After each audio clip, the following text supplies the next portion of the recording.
Good morning, my dear grade 4 students. Praise to be Jesus and Mary. So I am Teacher Marian, but you can call me Teacher Ria. Our topic for today will be a very important one, an English 4, which is all about the simple present tense of verb. But before that, let's have first our learning objectives. So our learning objectives of this lesson was you learners will be able to identify the verbs in the simple present tense from a given paragraph and construct at least 5 original sentences correctly using the simple present tense of verb. And you will be able to demonstrate an appreciation of the importance of verbs in communication by sharing a short paragraph about your daily lives, habit, or hobbies using the simple present tense. So I have here a short paragraph or a short passage, and please listen carefully as I have presented, and please take notes of those bold texts. Anna walks to school every day. She brings her yellow umbrella when she goes to school. She keeps it in her bag. Rain or shine, Anna loves walking to school with her yellow umbrella. Did you notice those words in bold text? And what are they? Very good. These words are verbs. A verb is a word that shows an action or a state of being. And in this story, the verbs shows the actions that Anna does every day. This is what we call the simple present tense of verb. So as what I have said, verb is a word that used to describe an action, state, or occurrence and forms the main part of the predicate of the sentence, while the verb tense tells us when the action or state described by the verb happened. While the simple present tense is a verb tense with 2 main uses. We use the simple present tense when an action is happening right now or when it happens regularly. Which is why is it important? It's sometimes called present indefinite, or depending on the person, and simple present tense is formed by using the root form or by adding an S or ES at the end. So the 2 main uses of the verb tense is, first is to express the habits or routine. So these are the things we do regularly, such as I brush my teeth early in the morning, I comb my hair before I go to school, and I prepare my shoes and wipe it so that it would be shiny and presentable as I go to school. Second is to state general truth or facts. Just like, for example, the sun rises in the east. The rain is falling down. So it can also show a present condition or state, such as, I feel happy today. I feel grateful that I have a friend like you. I'm so happy that you are a good friend to me. So whenever we talk about things that happen all the time or are true in general, we use the simple present tense. Another example for this is, I feel great. Pauline loves pie. I'm so sorry to hear that you're sick. Now, how do we form the simple present tense of verb? For plural subjects, just like, I, we, and they, we use them as a base form of the verb. Just like, for example, they play basketball. In the simple present tense, most regular verbs use the root verb or root form except in the third person singular, which ends with letter S. So in the first person, in the singular, it is I ride. In the plural, we ride. In the second person, you write. In the plural, you write. On the third person, he or she or it writes. Note that there is an S on the ends of the writes. So it must be he or she. It can be he or she when it is a singular. But in plural, it should be addressed as they. They write. So for singular subjects, just like he, she, or it, we add an S or ES on the verb. Just like on the third person, singular. Look at the third person singular again. It ends with the letter S on the right, right? So in another example, from they play on the plural on a singular, it transforms to she plays. We add an S after the letter Y on the play. So she plays basketball. Or you can address it as he. He plays basketball. For the few verbs, the third person singular ends with ES instead of S. Typically, these are verbs whose root form ends in O, CH, SH, TH, SS, GH, or Z. Just like for example in the first person, look at the singular and plural. I go, we go. On the second person, you go, in plural, you go. On the third person, he or she, it goes. So, it ends with letter ES. In the plural, they go. For most regular verbs, you put the negation of the verb before the verb. Just like for example, she won't go or I don't smell anything. So remember that verbs ending in O, CH, SH, SS, X, and Z or GH, usually it should be added. It should be added on the end as ES. Another example for that is go to goes. He goes to school. She washes the dishes.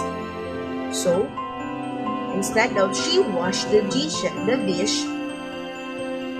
she added a ES on the end of the word wash and dish. So now, let's have this guided practice or activity 1 that I have prepared for you. Rewrite the paragraph on a separate sheet of paper and choose the correct form of the verb. Again, rewrite the paragraph on a separate sheet of paper. Choose the correct form of the verb. Number 1. Alice greets the morning in her garden. Again, Alice greets the morning in her garden. Number 2. Her rose garden makes her smile. Her rose garden makes her smile. Number 3. She enjoys the sweet scent of the flower. Again, she enjoys the sweet scent of the flower. Number 4 and 5. She takes good care of them because she loves giving them to her mother. Again, number 4 and 5. She takes good care of them because she loves giving them to her mother. Alright, let's check the correct answers. So number 1, it is greet or greets? Great! Alice greets. So the answer is greets. Alice greets the morning in her garden. Number 2, it is make or makes? You're Right, her rose garden makes her smile. So the answer is makes. Number 3, she enjoys. What is the correct answer? Enjoys. She enjoys the sweet scent of the flower. Number 4 and 5. She takes. She takes good care of them because she loves. What is the correct answer? She loves because she loves giving them to her mother. So let's read the paragraph together with the correct corresponding form of verb. So 1, 2, 3, go. Alice greets the morning in her garden. Her rose garden makes her smile. She enjoys sweet scent of the flower. She takes good care of them because she loves giving them to her mother. So right, who got the perfect score? I think everyone got the perfect score, right? Yes.